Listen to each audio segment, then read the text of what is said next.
Welcome back to another video. If you're new here, hello, my name is Dani. Welcome to my handbag channel. If you love handbags, you love talking about luxury brand handbags, you love talking about contemporary handbags, certainly do subscribe and turn on notifications because I'd love to have you back in all my videos. I'm also trying to grow my channels. So if you hit that subscribe button, you'll increase my subscriber count and I would totally appreciate that. Today's video is going to be on this bag over here. This is the Madewell Piazza Crossbody bag in the mini size. So I'm doing this because I've noticed that on my channel there's an increasing interest in the unboxing video. I did do an unboxing, so if you want to watch the unboxing so that you can see what you get when the bag arrives, go ahead and do that. I'll link that in the description box. But I've owned this bag for I don't know how many months now, for a few months now, and I have really enjoyed using this bag, and I thought it'd be helpful if I provided an in-depth review of this bag. In this review video, I will give you close-ups of this bag, I'll give you dimensions, I'll give you pros and cons, and in the end, my recommendations. Also, I'll give you some watch shots as well. I purchased this bag after I watched Tanner Leather Science video where he cut up the bag, and he certainly described how amazing the leather was, and he also commended the craftsmanship of the bag. And because it was reasonably priced and I'm kind of on a low buy year, or I was on a low buy year in 2023, I decided to go ahead and buy this bag. The other reason I bought this bag was because it reminded me of the Louis Vuitton Never Full BB, which I was not going to buy. Yeah. Okay, first I'll give you a bag tour. So the bag opens up like this, and when it is fully open, this is what it looks like. This is it on one side, on the side, on the back side, and on the other side.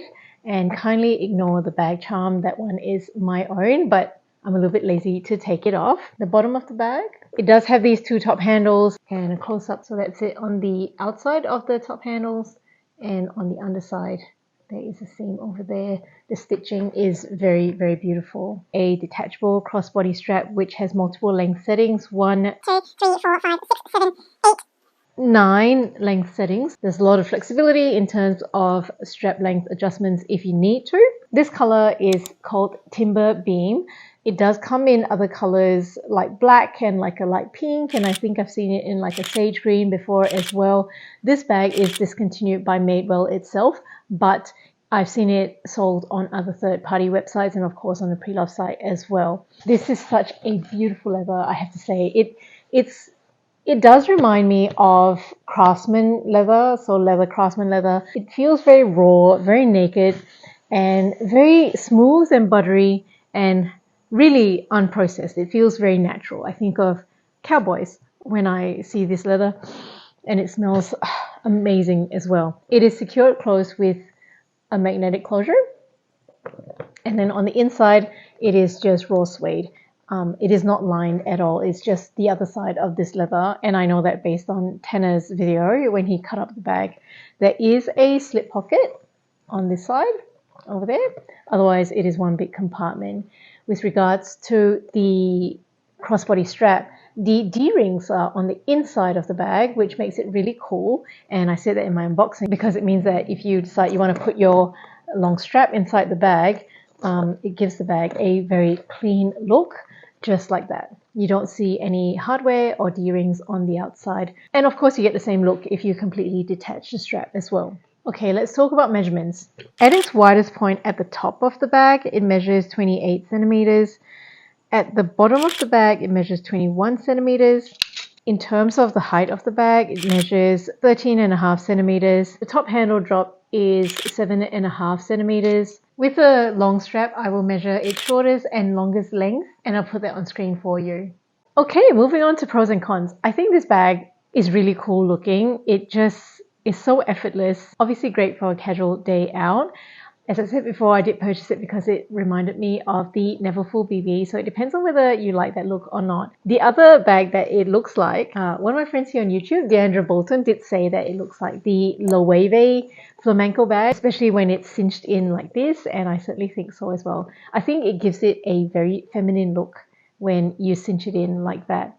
The bag is also extremely lightweight because it is only like a single layer of leather. It's not lined, and there's not a lot of hardware as well. I love how soft and squishy it is, which means that, you know, it's a bag that's going to be very easy to store away or to take in your suitcase for travel. There's these two top handle bags, which makes it really easy for grab and go. You can certainly carry it handheld like this or on the crook of your arm. So that's quite a good strap drop. It goes all the way up to my elbow. And given all these different length settings, there is the versatility of carrying it as a shoulder bag or a crossbody bag. At its shortest length setting, you do have this access strap that goes past the bag, just so you know. There is a strap keeper here where you can slide the access strap into. So with this access strap, what you can do is you can still tuck it inside the bag, and then that's what it would look like. For a small bag, it also holds quite a lot because it is very soft and unstructured. The other con that I already mentioned is that it looks like Madewell no longer makes this specific bag, but you can get it on third-party websites. This bag does come in the next size up, and the last time I looked, it was still available on madewell.com, and that's the regular size bucket bag, which looks really delicious as well. If it came in the right color, like a pink or something like that, I would certainly consider adding the larger size to my collection as well. The other pro is the price point. It was not very expensive at all for a handbag that is of such high quality. I think I paid like 200 and something for it, or even less, maybe low 200s in Australian dollars.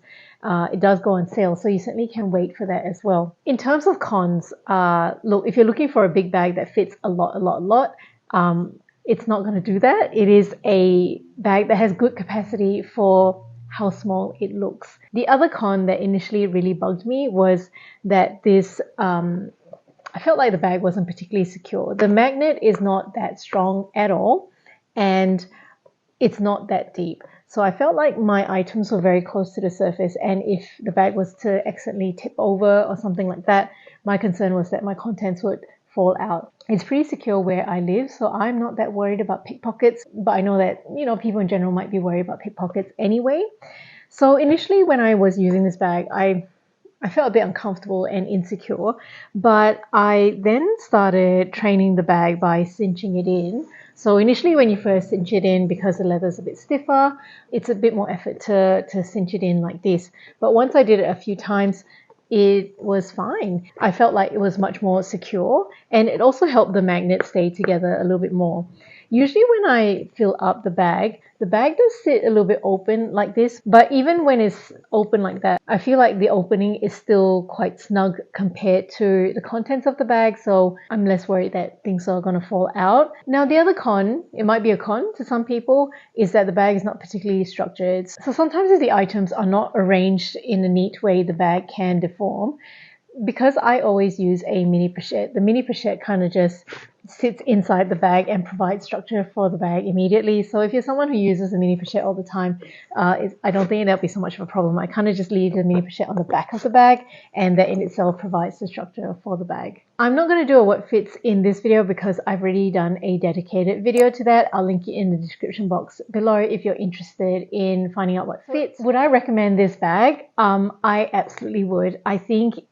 I just love how effortlessly chic it is. It looks like such a craftsman bag. Like if you're a real leather fan and you just like the craft of leather and handbag making and quality without an excessive price point, this is such a good bag. I love how soft and squishy it is. It didn't make it to my list of my best grab and go bags because I do find that it is a very fuss-free bag. Mine here is in a neutral color, so for that reason I find it really easy for it to go with my clothes. It is super lightweight and so pleasant to use. Highly recommend this bag. So right now I'm going to overlay some mod shots. I'm going to show you what the bag looks like on me at its shortest length setting and its longest length setting. For reference, I am 5 feet or 152 centimeters. If you have any other questions about this bag, please leave it in the comment section below and I'll try and answer your question as best as I can. Thank you so much for watching, and I hope to see you in my next video. Bye!